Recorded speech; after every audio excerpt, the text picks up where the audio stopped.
ሰላም ጤና ይስጥልኝ የኢትዮ ዘገባ ቤተሰቦች እንደምን ቆያችሁ? የሰዓቱን አዲስ መረጃ ይዘን ቀርበናል። እስከ ፍጻሜ አብራችሁ ቆዩ። በቅርቡ የኢትዮጵያና የኤርትራ ግንኙነት እንደገና መሻከሩንና የቀጠናው ውጥረት ሊጨምር እንደሚችል የሚያመላክቱ ክስተቶች ተስተውለዋል። የዚህ ዋነኛ መነሻ የኤርትራው ፕሬዝዳንት ኢሳያስ አፈወርቂ በሀገራቸው የነጻነት በዓል ላይ ያደረጉት ንግግር ሲሆን የኢትዮጵያ መከላከያ ሚኒስትር አይሻ መሐመድ ጠንካራ መግለጫ ሰጥተዋል። ይህ ሁኔታ የኢትዮጵያ መከላከያ ሰራዊት አቅምና አደረጃጀት እንዲሁም የሀገር ውስጥ የጸጥታ ሁኔታን በተመለከተ ሰፋ ያለ ውይይት ቀስቅሰዋል። ግንቦት 16 ቀን 2017 ዓ.ም በተከበረው 34ኛው የኤርትራ የነጻነት በዓል ላይ ፕሬዝዳንት ኢሳያስ አፈወርቂ በኢትዮጵያ መንግስት ላይ ያነጣጠረ ጠንካራ ትችት አቅርበዋል።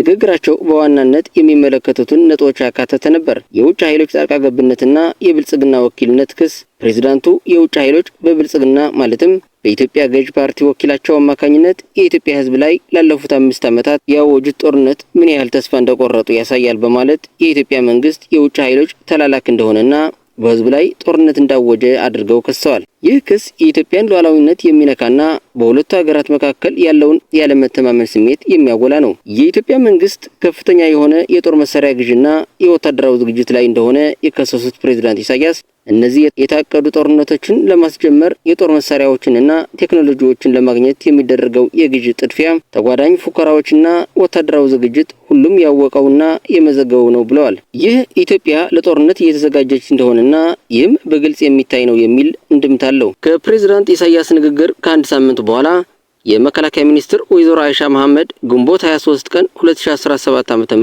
ለኢትዮጵያ ዜና አገልግሎት በሰጡት ቃለ ምልልስ ጠንካራ ምላሽ ሰጥተዋል።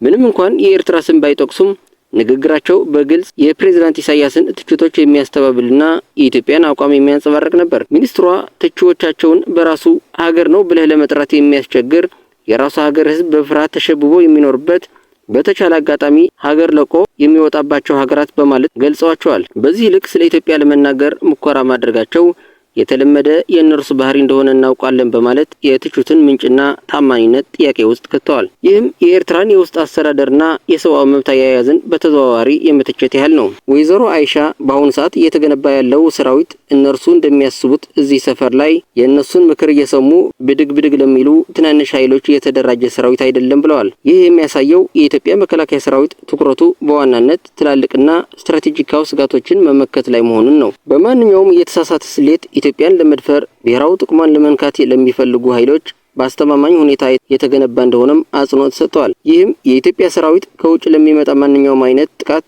የመከላከል አቅሙ የተጠናከረ መሆኑንና ሀገራዊ አቅምን ለማስከበር ዝግጁ መሆኑን ያመለክታል። ሚኒስትሯ ባለፉት ዓመታት በመከላከያ ሰራዊቱ ላይ የተደረጉ የሪፎርም ስራዎችን በመጥቀስ ያለው ነባራዊ ሁኔታ ዓለም አቀፍ ሴናሪዮ ራሱ የሚፈልጋቸው ዝግጁነቶች ስላሉ ከዚህ ቀደም ያልነበሩ አደረጃጀቶች መፈጠራቸውን ገልጸዋል። ከነዚህም መካከል ባህር ኃይል፣ ልዩ ዘመቻ፣ የሳይበር ሴኩሪቲ እንደሚገኙበት ጠቅሰዋል። ይህ የኢትዮጵያ መከላከያ ሰራዊት ዘመኑን የዋጀና የተለያዩ የጦርነት ዘርፎችን ያካተተ አቅም ለመገንባት እየሰራ መሆኑን ያሳያል። በተለይም የባህር ኃይል መቋቋሙን የኢትዮጵያ የቀይ ባህርና የባህር በር ፍላጎት ዳግም ያነሳሳና ለቀጠናው ሀገራት የራሱ የሆነ መልእክት ያስተላልፋል። ቤታችን ውስጥ ላሉት እዛም እዚህም ለሚታዩት ትንንሽ ነገሮች የሰፈር ሚሊሻ በቂ ነው ያሉት ሚኒስትሯ ይህንን የሚሊሻ ኃይል እያሰለጠኑና እያዘጋጁ መሆኑን ተናግረዋል።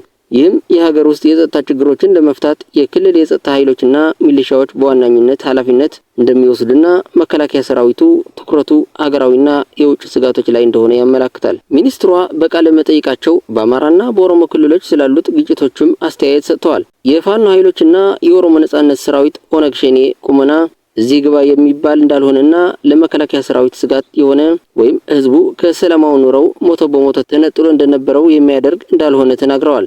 ይህ አባባል የእነዚህን ታጣቂ ቡድኖች ስጋት አሳንሶ የማየትና የመንግስትን የበላይነት የማሳየት ሙከራ ተደርጎ ሊወሰድ ይችላል። ሆኖም በእነዚህ አካባቢዎች ግጭቶች መቀጠላቸውና የሰብአዊ መብት ጥሰቶች መበራከታቸው የሚታወቅ ነው። ክልሎቹ በተጻራሪ ሰላምና መረጋጋት የሚታይባቸው ህዝብ ተረጋግቶ ወደ ልማት ስራ የገባባቸው ሁኔታዎች ናቸው በማለት ሁኔታው እየተሻሻለ መሆኑን ገልጸዋል። በእነዚህ አካባቢዎች ያለው ሁኔታ ሰላማዊ ሆኖ እንዲቀጥል የየክልሎቹን ሚሊሻና የጸጥታ ኃይል የማሰልጠን ስራ እየተከናወነ መሆኑን ገልጸዋል። የመከላከያ ሰራዊት በንጹሃን ዜጎች ላይ ወስዷቸዋል ስለተባሉ እርምጃዎች ለቀረበላቸው ጥያቄ ሚኒስትሯ የሰጡት ምላሽ አነጋጋሪ ሆኗል። ጉዳዩ የሚዲያ ፕሮፓጋንዳ እንደሆነ በመግለጽ ክሱን አጣጥለዋል።